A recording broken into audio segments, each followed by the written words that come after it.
Salut, c'est Seb Sullivan dans votre podcast Passion d'entreprendre. Le podcast qui donne des infos, vous fait partager des expériences de passionnés qui entreprennent.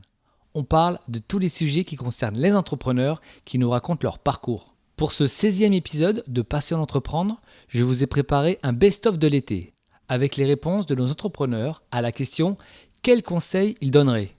J'ai choisi 4 réponses.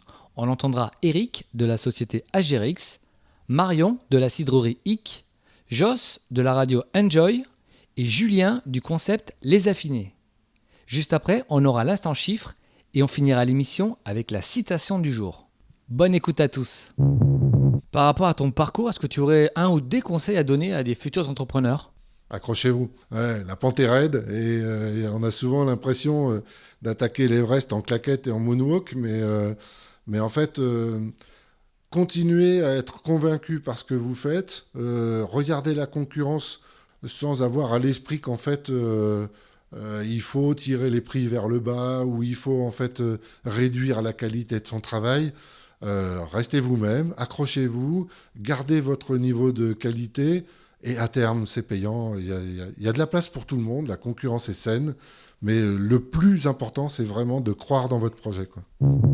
Quel conseil vous donneriez à des jeunes entrepreneurs qui veulent se lancer comme vous ? Moi, je dirais qu'il faut savoir s'entourer. Monter sa boîte, si tu fais tout, si tu essayes de tout faire tout seul, en fait, tu n'y arriveras pas. Et il y a des choses qu'il faut savoir... Enfin, il faut vraiment savoir déléguer. À mon avis, par exemple, moi sur mes 2 boîtes, voilà, j'aime pas la compta, je sais pas faire, c'est pas mon domaine. Et la première action que j'ai faite sur les 2 boîtes, c'est embaucher le comptable. Parce que en fait, moi je sais pas faire, donc ce que lui va faire pour 200 balles par mois, et finalement moi je mettrais 3 jours à le faire. Et en charge mentale, ce serait beaucoup trop important. Et du coup, ça nous libère du temps pour savoir pour faire ce qu'on aime faire et ce qu'on sait faire. Et moi, c'est vraiment la première chose que je dis, c'est essaye pas de tout faire tout seul. Et des fois, il y a des dépenses qui sont indispensables. Avoir un comptable, potentiellement avoir une agence de com, avoir des dépenses comme ça de charges fixes, mais qui sont importantes. Si vous êtes actuellement seul dans votre idée, est-ce que dans votre entourage, peu importe si la personne deviendra associée ou pas, vous avez quelqu'un qui peut vous tempérer ou au contraire vous motiver? C'est-à-dire que si vous êtes du genre à enchaîner les projets, les idées de dépenses, etc., vous allez peut-être dans le mur. Donc il faudra quelqu'un pour vous tempérer, vous obliger en fait à faire des choix. Et à l'inverse, si vous êtes du genre frileux et que ça fait 10 ans que vous réfléchissez à faire votre entreprise, vous n'allez jamais le faire s'il n'y a pas quelqu'un qui vous met un coup de pied au cul, quoi. Donc l'idée c'est ça, c'est trouver la complémentarité. Ça peut être un mentor, ça peut être quelqu'un de votre famille, quelqu'un de votre entourage, quelqu'un qui a déjà une entreprise, mais quelqu'un qui sera capable de jouer en fait la deuxième partie que vous n'avez pas encore en vous, quoi. Quel conseil tu donnerais à un entrepreneur, à une personne qui a envie d'entreprendre ? Comme tout le monde, je lui dirais de bien s'entourer.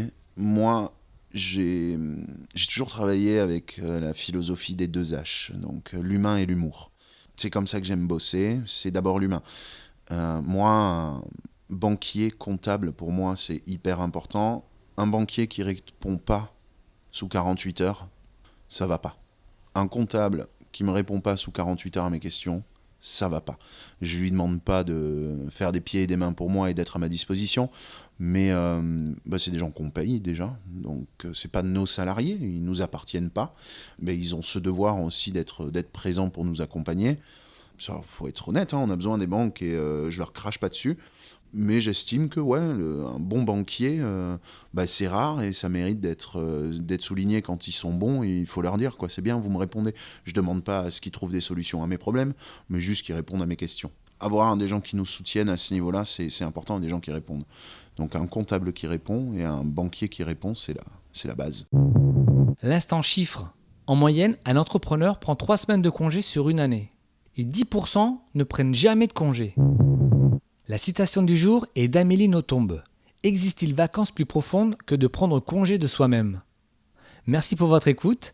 N'hésitez pas à vous abonner et à laisser des commentaires sur Spotify, Audioblog et Google Podcast. On se retrouve également sur la page Facebook de Passion d'entreprendre. Soyez forts et déterminés dans tous vos projets. À très vite pour un nouvel épisode de Passion d'entreprendre.